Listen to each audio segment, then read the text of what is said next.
రాష్ట్రం మొత్తంలో ఆసిఫాబాద్ జిల్లాలో గౌరవ ముఖ్యమంత్రి గారు ఇందిరమ్మ ఇండ్లలో ప్రారంభోత్సవ కార్యక్రమానికి వెళ్ళడం జరిగింది.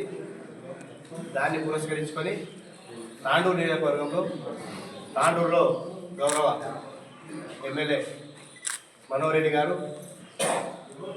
మైపాల్ రెడ్డి గారు, అంజన గారు, నారాయణ గారు, మరి నరసింహనారాయణ గారు, ఇక్కడికి వచ్చేసిన సర్పంచులు, మాజీ సర్పంచులు, గౌరవ మాజీ ఎంపీటీసీలు, కాంగ్రెస్ పార్టీ కుటుంబ సభ్యులు, ప్రతి ఒక్కరికి మరి పత్రికా సోదరులకు ప్రతి ఒక్కరికి పేరు పేరున హృదయపూర్వక నమస్కారాలు.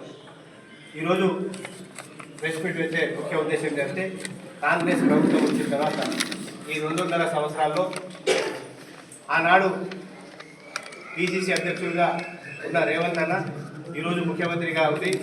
ఆ రోజు చెప్పిన 6 గ్యారెంటీలు చూచా తప్పకుండా ఒకటి ప్రజల్లో ప్రతిదానికి ఇంప్లిమెంటేషన్ ఒకటి చేస్తూ మరి మొదటి రోజే ప్రమాణ స్వీకారం చేసినాక మహిళలకు ఉచిత బస్సు నుంచి ఏవైతే కార్యక్రమాలు ఉన్నాయో ప్రతి కార్యక్రమాన్ని చూచా తప్పకుండా 6 గ్యారెంటీలను అమలు చేసుకుంటూ ఈరోజు ఆనాడు పేదవారు కన్న కలలు రాజశేఖర రెడ్డి గారు ఉన్నప్పుడే పేదలకు ఇందిరమ్మ ఇళ్ళు ఇవ్వడం జరిగింది.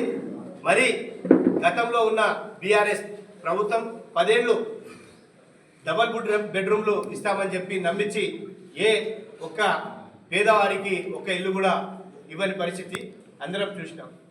ఈరోజు రేవంత్ రెడ్డి గారి యొక్క నాయకత్వంలో కాంగ్రెస్ ప్రభుత్వం పేదవారికి సొంతింటి కలను నెరవేర్చడానికి ప్రతి ఒక్కరికి 5 లక్షల రూపాయలు ఇవ్వడం, మరి ఈ సంవత్సరం నుంచి దాదాపుగా 3.5 లక్షల ఇళ్ళు, దాదాపు అందులో రాష్ట్రం మొత్తంలో 1 లక్ష ఇళ్ళు మొత్తం కంప్లీట్ అయినాయి.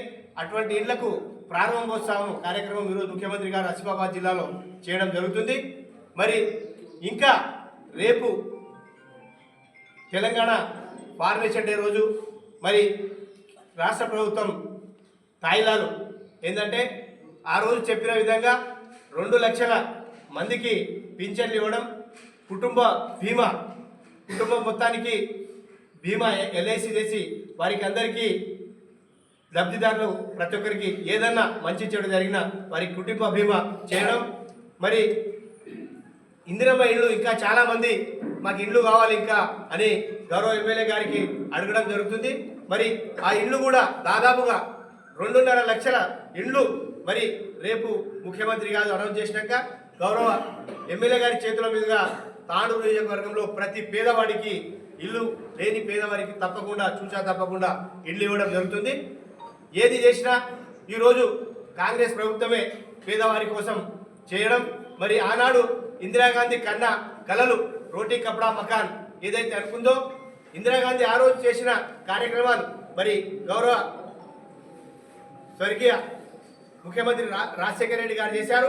మరి ఇప్పుడున్న ముఖ్యమంత్రి రేవంత్ రెడ్డి యొక్క నాయకత్వంలో తెలంగాణ రాష్ట్రంలో పేదవారికి ప్రతి ఒక్క స్కీమ్స్ అందించడం, మరి వారికి పేదింటి కలలను నెరవేర్చడం కాంగ్రెస్ పార్టీ యొక్క ఊహ్యమని, మరి ఇటువంటి కార్యక్రమాలు ఎన్నో చేసినా కాంగ్రెస్ పార్టీ చేయడం జరుగుతుందని చెప్పుకుంటూ అవకాశం ఇచ్చిన అందరికీ ధన్యవాదాలు చెప్తున్నాం.